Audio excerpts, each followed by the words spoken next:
Assalamu alaikum wa rahmatullahi ta'ala wa barakatuh, everyone. Welcome to the Resilient Hour, a special online program that's designed to offer you comfort, guidance, and hope as we navigate through life's challenges.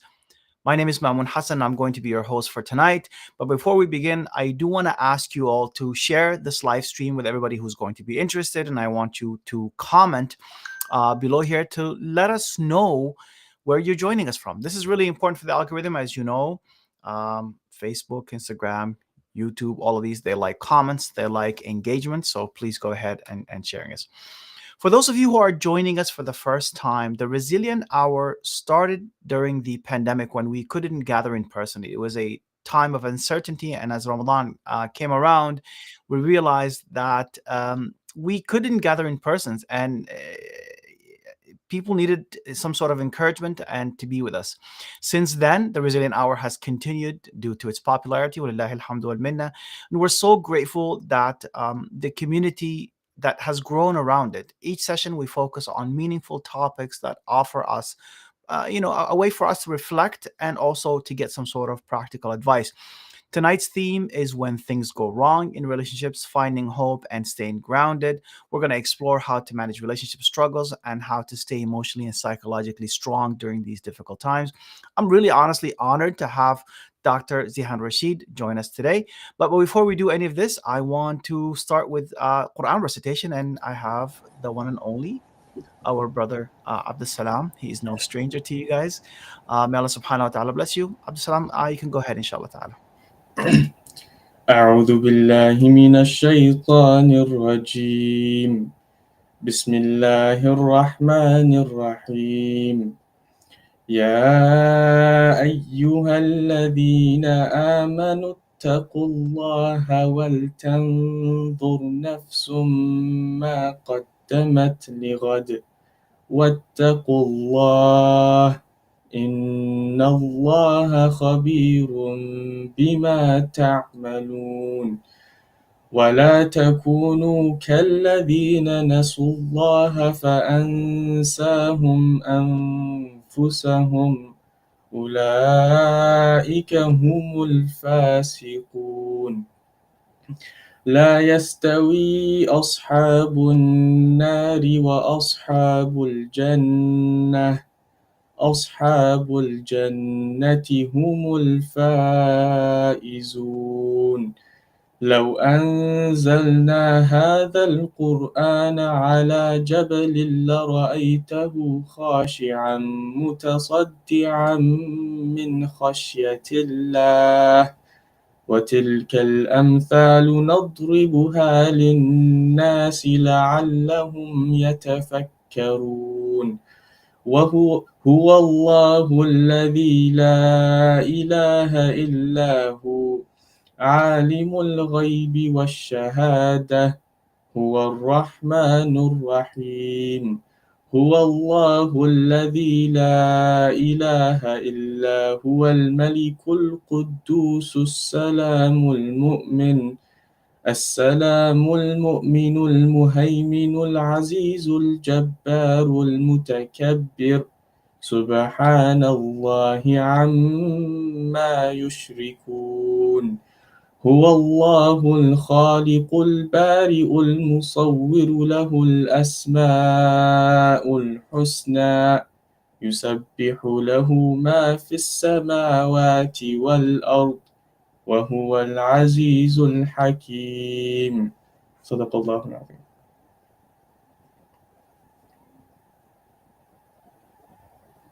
Salam barakallahu feek. That was a very beautiful recitation. May Allah subhanahu wa ta'ala bless you, inshallah. So we'll ask you to just hang tight and until we come back to you, inshallah, for the adhan time, bi'idhnillahi ta'ala.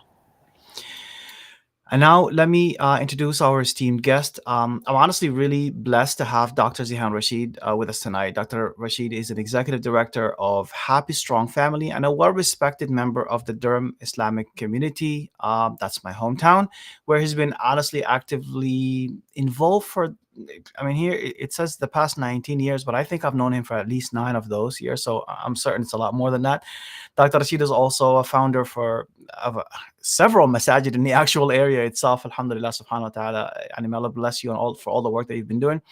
By profession, Dr. Rashid is a medical doctor. He's specializing in general surgery, but his dedication to the Islamic dawah work has been just as impactful. For over 15 years, he's worked with various Islamic organizations and masajid across the GTA.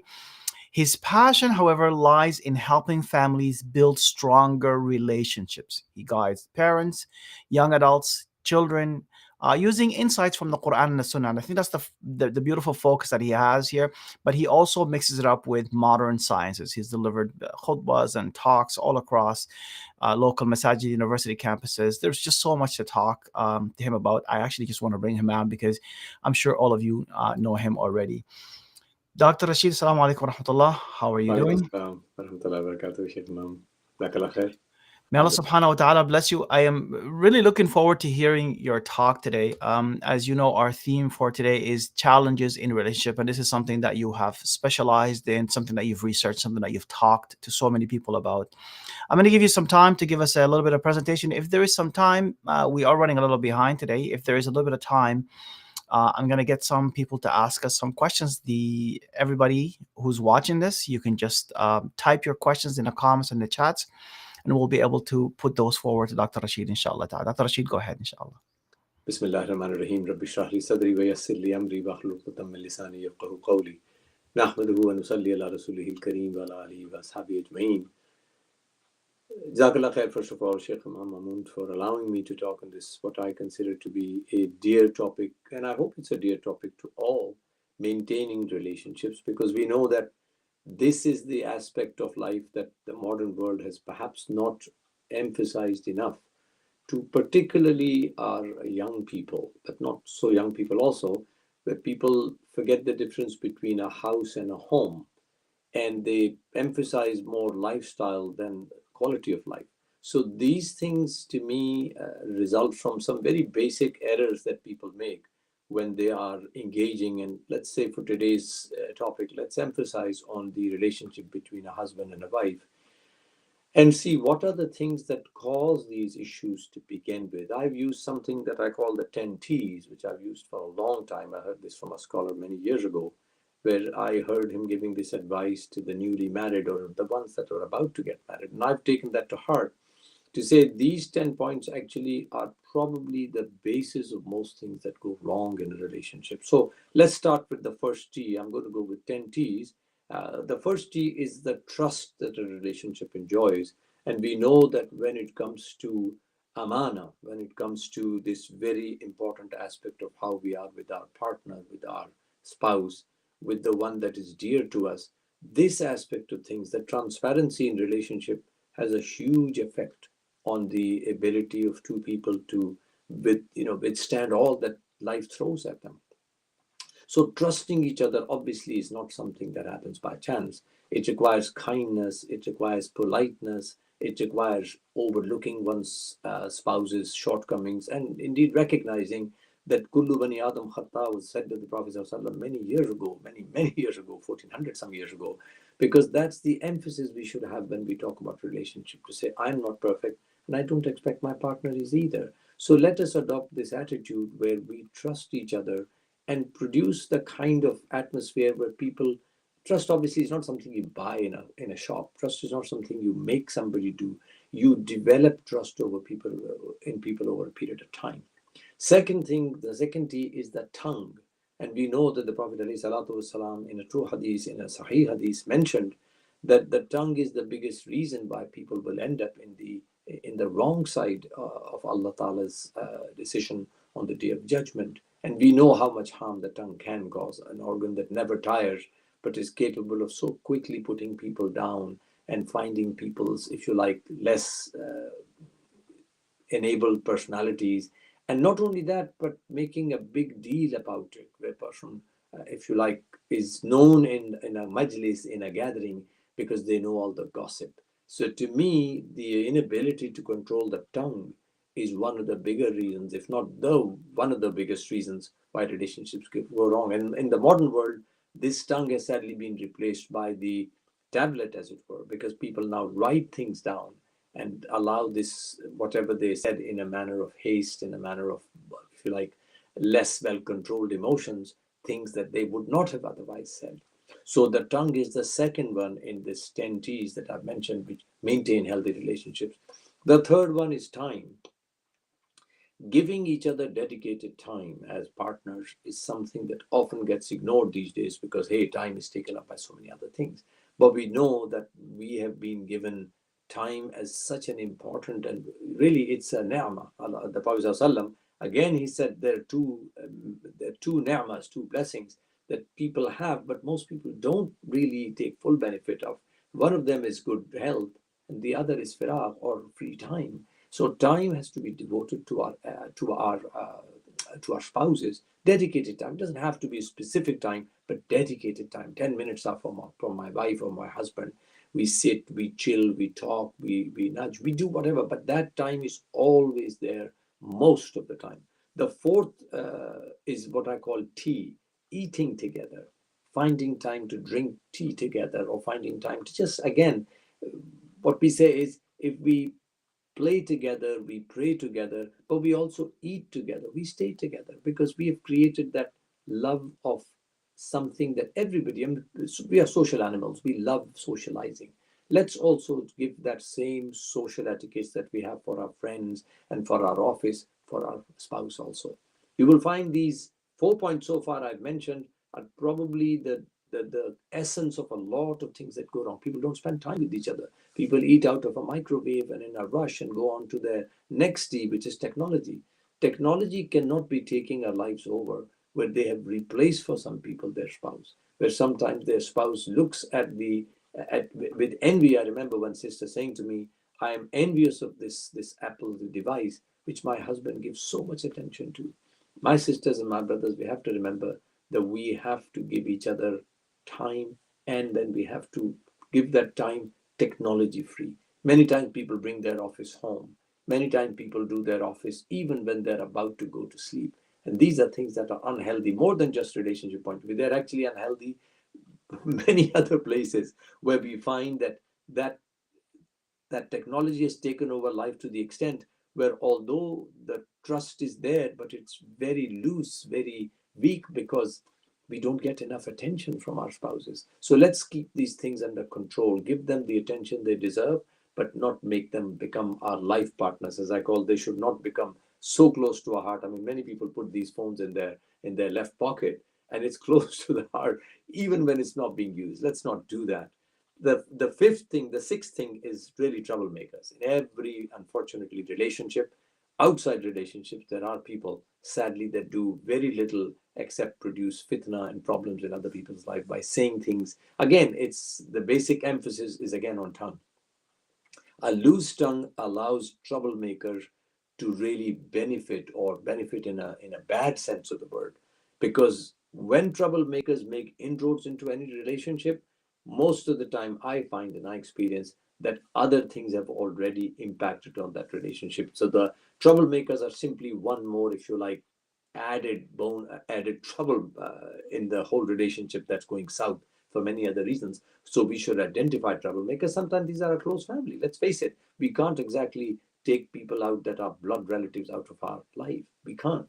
But there we have to have some kind of, if you like, boundaries to say, these are boundaries that don't allow people to ever cross. I don't allow people to come and discuss something that is, not none of their business. And I should know as a man and as a woman what my boundaries are. And I also should know who the troublemakers are. And I also over a period of time, develop techniques about how I manage these troublemakers. And again, there is nothing wrong with this. If there are some people that are a challenge for you, Allah Ta'ala tests us all. Allah tested the prophets. Allah Ta'ala tested the best of human beings that found people in their own lives. We hear from the Qur'an that we have, if you like, wives that simply did not obey the message of Islam and created difficulties for their husband. So this is not something that is unique to us as human beings. We know that these things are there, but we also have very good methodology of dealing with this by saying, these are the things I watch out for. The seventh is temper. I can't tell you the number of people I've seen who've used terrible words in a state of anger. They would not have done it if they just took some deep breaths, sat down, changed their posture, said La hawla wa la quwwata illa billah, made wudu, perhaps took some time out. All the techniques that we are known to exercise when temper takes the better part, or better, if you like, control on us. So temper is another one that we need to be, if you like, aware of. Remember, and I'm sure you've heard this, that there are people in Ramadan, they become just totally different people completely. You cannot recognize them. Why? Because this nafs has taken control of them in a manner, but they're trying to be God conscious with that loose and uncontrolled nafs. So, temper is something, I think, when you have a chance to control your stomach's intake, you have a chance to control your tongue's intake. The Prophet ﷺ said, Allah is not in need of somebody's fasting who did not give up the spiritual illnesses that are primarily the focus of this. Food and drink, yes. But really, if we have backbiting, if we have anger, if we have, namima, basically slandering, what kind of fasting are we doing? So this temper part becomes even more important in the background of Ramadan itself. The ninth is tahajjud, qiyamul layl, the ability to get up at night, even if it's for a brief period of time. I can tell you that this can add, if you like, the icing on the cake for the relationship. Because when you pray together, when you stand in the middle of the night and you are able to reflect upon the briefness, the brevity of this life, and the desire to please Allah being something that after all is hopefully the highest in our hearts.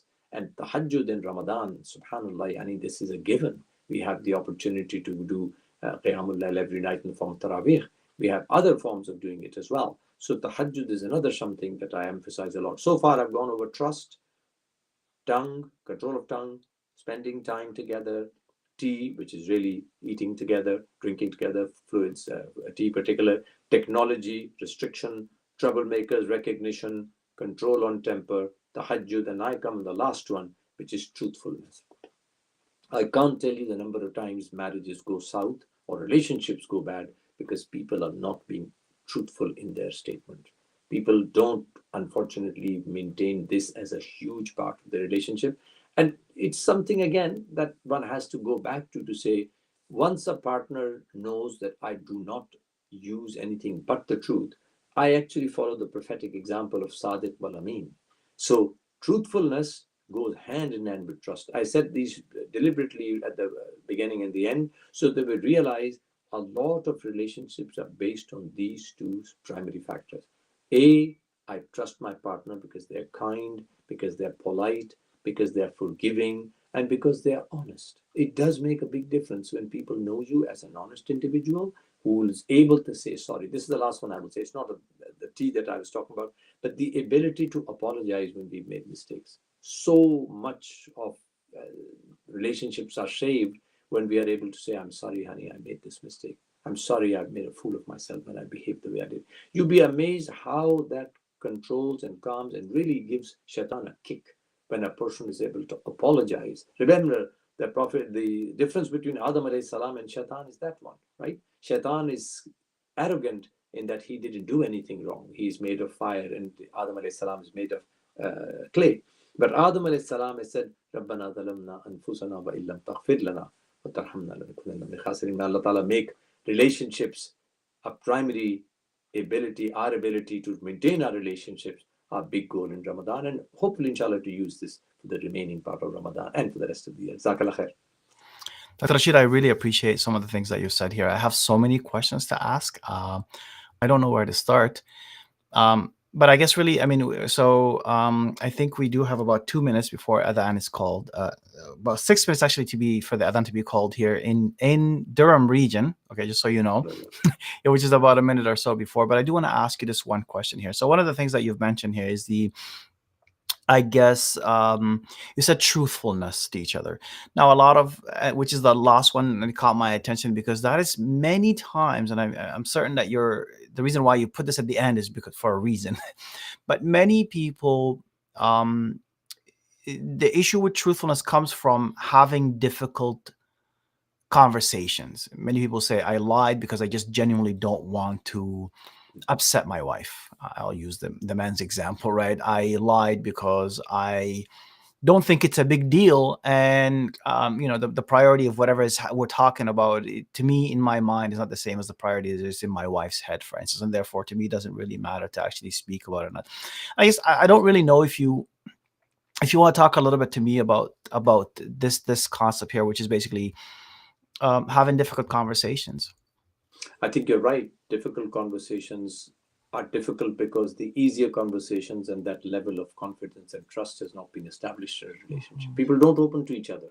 People have their darkest, if you like, moments and are unable to converse. But my suggestion to people is the more you hide this, the bigger a problem you're creating for yourself in the future because your body language says it all. Uh, I don't think people realize how much truthfulness is easy and how hard it is to lie.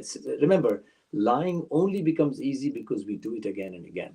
And truthfulness only becomes harder because we shy away from it. But if it was a natural thing to us to say, you know what, I made a big mistake. I really made a fool of myself. This comes again, like you said, from the fact that we have unfortunately allowed our egos to get the better of us. And we somehow think that we can look good by saying something, but it's a temporary fix. It's never going to be a permanent answer. It's going to create ultimately a personality that is a munafiq. This is a big problem. It develops into a nifaq without realizing. Guys, you have a very different insight from what your outside is. You realize this will not stop just in your relationship with your spouse. It will spread to other parts. There's no way you can restrict your relationships vows. And by the way, the things that I've mentioned it for the sake of relationships between husband and wife, but really these are going to apply pretty much in every relationship that you need. So that is the adhan in Durham. That's not the adhan in Toronto yet. So we still have about a minute to go, inshallah ta'ala. So I hope that gives the answer that yes, it's difficult only because the ease with which it could have been done was not used. And one should never say it's too late. It's never too late. One simply says, Ramadan is a new beginning for me. I'm going to now become truthful. And there's nothing wrong with being truthful by saying, I am going to be truthful from now onwards. It is a hard first move. But believe you me, Sheikh Mahmood, just like swimming was harder when you started it, driving was not easy when you first got on the road. It was not easy to go the first day to your work and you knew that everybody's watching you. Just like that, telling the truth also is one wonderful attribute that will save you from so many other things. Dr. Rashid, may Allah subhanahu wa ta'ala bless you and give you Jannah. This has been a really meaningful discussion. And honestly, I want to do this more with you. I think this is something that could take a lot longer than this. I think we could spend a good time on each one of those T's. I love how you broke them up into different T's, so that makes sense for us.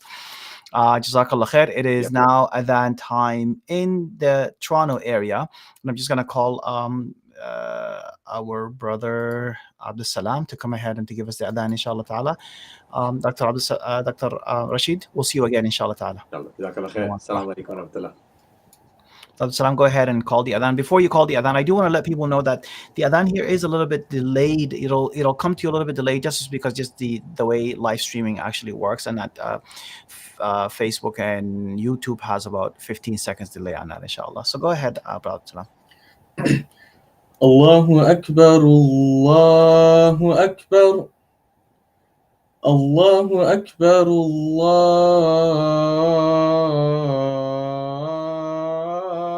Akbar. Ashhadu an la ilaha illallah. Ashhadu an la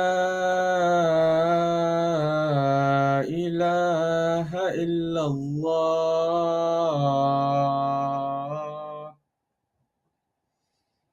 أشهد أن محمدا رسول الله.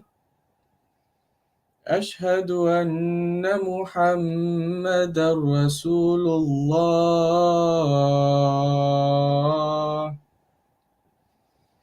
حي على الصلاة. حي على الصلاة. حي على الفلاح. حي على الفلاح.